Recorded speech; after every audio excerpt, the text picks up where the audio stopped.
Alright, so first things first, I hate to start the video off like this, but I feel like there are a couple of people who truly don't understand how these videos work and such. And so I just want to make it very clear for all of you guys. Whenever I make these type of videos talking about what CN got in these updates, they're always, at least most of the time, my first time seeing these like characters, gears, and much more. Keyword most of the time because I do get spoiled about like some content. But I do try my best to avoid it so that I can make these type of videos as a first reaction to it, cause that's how it always has been, way back then when I was actually caught up with the CN news. Even then, when I went over them, those news were still either like on the way or they were very new, so no one truly knew that, let's say, character A is actually pretty busted in this gear and such. And it was fun trying to guess like what this and that could do and what to look forward to. And you guys were in the same situation as me, the same boat. Of course, I can't blame anyone else but myself since I had my burnout back then that caused me to slack off on them, and I'm trying my best to slowly catch up. So it really sucks that I feel like I have to remind people about it. This issue isn't anything major, thankfully, but there are still a few amount who don't. And unfortunately, I feel like it's gonna be that way because there might be some people who might not even see this, and so they don't have context on how I make these type of videos. But yeah, I just want to get that out of my chest because I feel like it's very important to let you guys know so that my opinion doesn't cause like any backlash. So yeah, not the way how I wanted to start this video, but like I said, I feel like it's something very important for you guys to know. So enough of that, let's get into what we're really here for. So during the 6th anniversary, they actually teased more future characters that we can expect, starting off with these two here. One with the big sword and the little girl. Okay, so yeah, let's go check out the one with the big sword cause I was a little bit curious about her. So her name is Nornorin. I'm hoping she's interesting cause I just saw that sword and it was like, oh, that looks pretty cool. She's a physical attacker who's part of the glowy strategy meteor faction that can be infantry and even aquatic. Her talent lets her do more damage, restores HP based on attacking if in water, and if it overflows, then it's converted into a shield, which can be dispelled up to 25% of her own HP. Dang, that's actually quite nice. At the end of action, can choose to summon anywhere within 5 blocks around. It'll push enemies and casters 3 blocks away from 3 blocks in a straight line, and the grid hit makes it into a special tile called Full Tide. When you and the enemy are on it, you're considered to be in water. If this skill successfully triggers a displacement, she gets to act again but cannot move. Wow, for a while there, it was looking pretty solid. I really like the idea of if she overheals, then the rest of the HP is converted into making a shield. Like, I think that's a pretty cool concept. Plus the fact that aquatic units are very physically tanky. The fact that she has the ability to act again by shoving the enemy but cannot move right after is quite a strange thing that she has. Like, it would be better off if she was able to just like move away at that point. Of course, definitely depending on positioning, if she shoves them like within 1 block away or something like that, and she has like, let's say, a 2-range skill, then it works. But stuff like that doesn't happen all the time. Who knows, maybe she might have another act again skill or something else to make up for it. I feel like that's what she would really need. This skill here, when using it, when passing through water, riptide, swamp terrain, or her full tide terrain, gets 2 block of mobility mitigation for 2 turns, and moving 2 blocks by act again. Yep. See, I had a feeling that she would get one, but it's a welcome one, and makes me very intrigued about it. Like, I'm already getting Angelina vibe from it, where you shove them, go ahead and act again, and then you just take out whatever the shoved enemy was or something like that. She has an AoE that attacks within 2 blocks that prevents act again for 2 turns and applies the full tide terrain. In PvP, basically everyone has an act again skill. It's a debuff that's very uncommon, so it's a nice matchup check and no real worries about her survivability too, at least physically. Her 3C has a passive that ignores 20% of the enemy's defense if they're in water that disables their armor for 2 turns, but in PvE, it lowers defense. It's a single target that gives her a command effect before battle. This command effect puts enemies in water within 3 blocks and lowers all their stats by 10%, and she attacks first for 2 turns when the spellable in 1 block around her Enemies in a circle take AoE damage, which is doubled in water. So that actually leads to like some interesting build. So I think the main idea with Nornorin is to completely cripple the enemy with their water tiles. She'll be in enemy territory when you do that, but her best way to survive anything is to take physical attacks. That's gonna be like her best way to deal with them and survive, since aquatic units are normally physically tanky since they get a ton of defense from being in water. And then you have the extra 10% basically by applying the stat down on the enemy. Plus her shield if she hits hard enough to overheal. So that leaves the magic part. So definitely she's gonna want time at armor. She does have other good single target skills like air slash and sword soul to make her full-fledged a single target attacker. But I would say in PvP, with the whole crippling thing, it does mess with their positioning for grounded units, so it's gonna be a good way to lock them down, make it very hard for them to approach anything. And so that way it helps your teammates to push in a little bit, or if she's already up there, then you're gonna want your teammates to follow up. The other character is Safreen, and does she not have like a tornado looking thing wrapped around her? I remember taking a look at this character the first time, it was like from the Odyssey game mode, and I saw that it was a thing about her. I don't know why I didn't stick with it, I thought it was pretty cool. She's magic who's part of the Origin, Mythical, and Rebirth faction that can be Mage and Holy class. Her talent has increased int and has Elemental Affinity. For every ally with it, her range increases and does more damage. Oh no, please don't tell me that having 5 range is gonna be the norm now. No. Okay, no, let's keep going real quick. After using the skill, it summons 1 Spirit of Coordination at the end of action. It inherits the skill, stats, and it can have up to 2 at the same time. If she has not dealt damage at the end of action, she can recover 1 of her own spirit and remove the cooldown of the skill it inherited. The duration of the buff does not... oh, yep, at the again. So is this starting to be a thing now? Having 5 range in total? 6 if you have the scepter? So far, it's about having to build up these stacks, thankfully. So I really enjoyed the idea of forcing you to build up that range. I mean, it was already a thing beforehand, way before until eventually having 4 range became a normal natural thing without having any conditions. Like, I'm kind of fine with this method as long as they have to ramp it up. Other than that, I'm quite curious about this like summon thing. We'll have to look at her skills first to judge whether or not it'll be cracked out. She has the single target skill that ignores magic defense up to 30% for each ally with elemental affinity. After battle, gets a shield that lets her revive. With soldiers they can attack too and not affected by melee penalty. So, let's not give the other character who wants to approach and be in enemy territory a revive. But let's give the range one who wants to stay away from them, who wants to attack from a distance, a revive. Funny how that works. Okay, yeah, so I'm looking at this recording and reading issues. I thought it was revive because sometimes it's translated like that, but most likely it's referring to just like them taking less damage. It's still a very strong buff nonetheless. It's been a while since we've seen like a unique buff like this, so I think it's pretty cool. And for the remainder of me looking at her kit, I refer to her shield as revive. So apologies for that. You guys are just gonna have to roll with it. This skill here has a passive that can swap her with an ally with elemental affinity. It gives them that shield. What, a revive? What?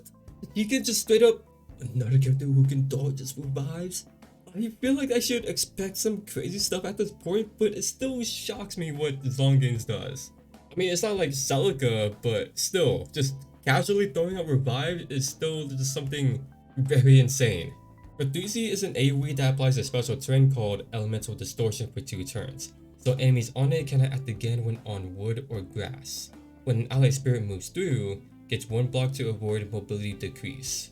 From what I can gather, seems like she can really help herself in another go for a more reckless play thanks to her own single target skill. Plus her support skill, of course, you can use this as a defensive measure. She even has mass attack for support focus or just use any for other AoEs.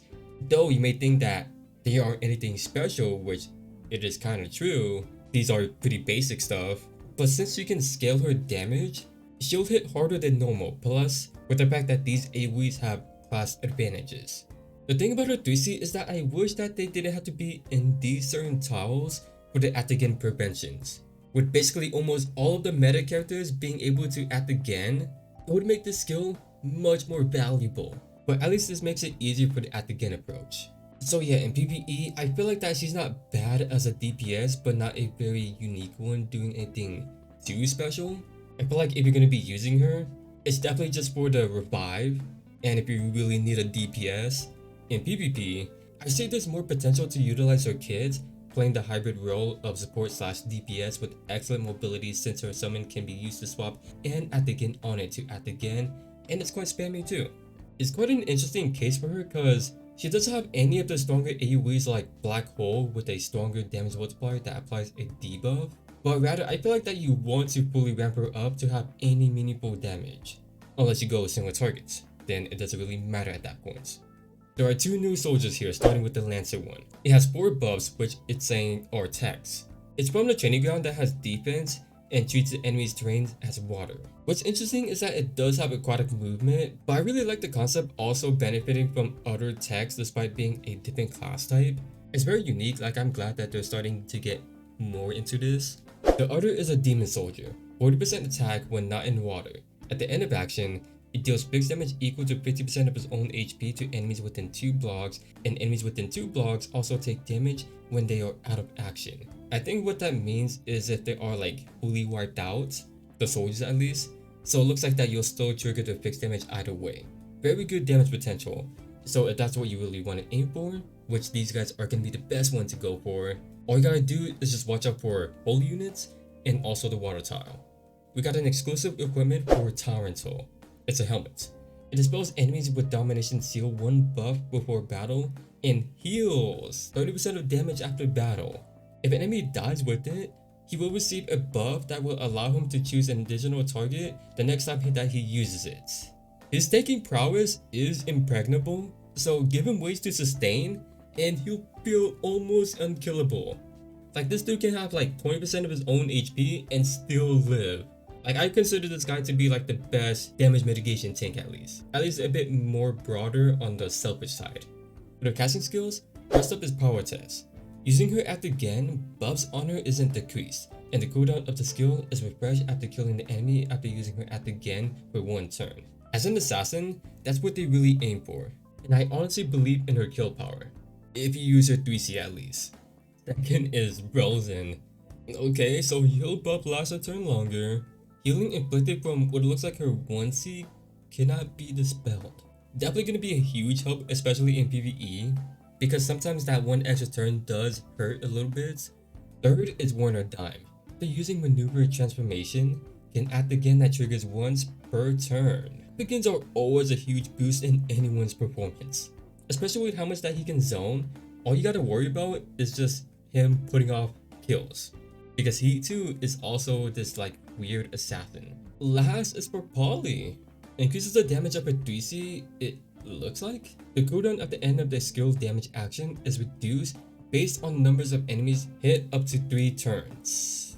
I mean that most of the time after using her 3C she normally dies, but I think this also boosts her like other AoE too. So I feel like we're gonna be a lot more incentivized to bring that 2C AoE. With the banners that came up in this update, a Destiny banner with 8 on Kelmo, a raid up with Ashen and Kristan, another raid up with Gwen and Tyrantel. Wait, didn't this even get this one in the last update? Third raid up with Celica, a Destiny banner with Nemia, and in this update, they got I Smell the Rerun. As for the content that they got, more content for the Odyssey game mode, Forbidden Battleground, Captain Max Trading House where you gotta log in or recharge to reach the specific amount of days to exchange for rewards. A login event, an event to vote for the next LLR. Angelina was on it, but she lost. Fairy Tia won it, so kudos to that. I'm honestly quite interested in what she's gonna be all about, because I think that she has a unique kind of playstyle based on like these class type changes, and we really don't see a whole lot of that. But hey, the next time that Angelina is on it, if you guys are on the CN side of Langrisser, then y'all gotta vote for her, please. There's literally no one else that you wanna pick besides her. And I'm totally not saying this just because she is the waifu. A permanent event for a free SSR. It lasts 90 days and you gotta log in for some rewards and you get more from logging in for a specific amount of days. You can even reissue it by spending crystals or use the butterfly currency that you get from this event. So the main reward here is Mew, or you can get 20 SSR shards. I honestly thought it would be like any SSR, but hey, I can totally respect the free Mew. I'm not gonna complain. And lastly, we got this event called the Land of the Blood Moon. But in global, I'm pretty sure they called it Blood Moon Eden. This is something that I'm really looking forward to because apparently it's going to be even bigger than the two of the fan favorite events, and it's actually the combination of both of them, the Endless Voyage and Skyline Tactics. So by reading its description, you recruit hunters and search for blood deeds to activate the power of the bloodline, get stronger and beat these stages. There's a limited amount of faction that can take effect, and only hunters with the bloodline of that faction will be involved in the fight. There are 4 regions and also a challenge mode when you beat it all. Different events can occur, such as a carriage to recruit a random hunter, find a tombstone to choose a random blood contract which makes a hunter able to fight, an altar to upgrade your blood pact, black market where you need to use blood crystal coins to buy blessings to get stronger, combat where by winning these, you get those coins while also increasing the reputation of the corresponding faction that you use to increase the probability of either of receiving a hunter or blood pact when you encounter the next carriage or tombstone event. Of course, there's gonna be boss fights, then a relic event to fight special bosses to get a blood relic, which is a very powerful enhancement. So yeah, I pretty much just said the most important information that you want to know. So by the time that this comes closer to global, I'll go a lot more in depth about it. But I just pretty much already said that the main things that you want to know. I honestly just can't wait for this to arrive to global. With Endless Voyage being my favorite event of all time, and them saying that it's gonna be way bigger than it, they got me hooked already. As for the skins that they got, an Echo Light for Nornorin and Safreen, a pirate theme and a spring theme, I'm pretty sure that's what it is for Safreen. In the store, there's a skin for Celica. You know, if they ever do a merchandise, I can imagine this being on a body pillow featuring her. Then a martial artist skin for Tour Milk. I'm not sure what the design is supposed to be. I think like a clothes designer? Is that what this looks like? Yeah, I'm pretty sure that's what it is. Alright, so that was about everything, if not most of everything that CN got in this update. You already know the biggest thing that I'm really looking forward to is the Blood Moon event. With Endless Voyage being my favorite event, I think it's a no-brainer that I might really enjoy this one. With it being the combination of that and also the Skyline Tactic, though I never really tried that one out. I always avoid PvP related events. Even both characters look pretty good, like I don't think they look half bad. Nornorin being very similar to almost McLean to slow down the enemies and locking them down. And Safreen being this amazing long range support DPS hybrid with strong Actigen setups. My only issue is her 3C, where it creates a special tiles to prevent Actigen, but only on those certain tiles. I feel like that it should just prevent Actigens in general as long as they stand on it, because almost all the best characters has that kind of ability. I feel like that you can't go anywhere without having any Actigen characters. That's how extremely vital it is. But that's all I got. If you guys did enjoy this video, feel free to like, subscribe, want to see more, and feel free to let me know down in the comments how you guys feel about this update that CN got. For me, definitely the Blood Moon event and Nornorin. I think that she has a very unique playstyle, and I'm really all for those kind of characters. So yeah, thanks for watching. Your fellow Z.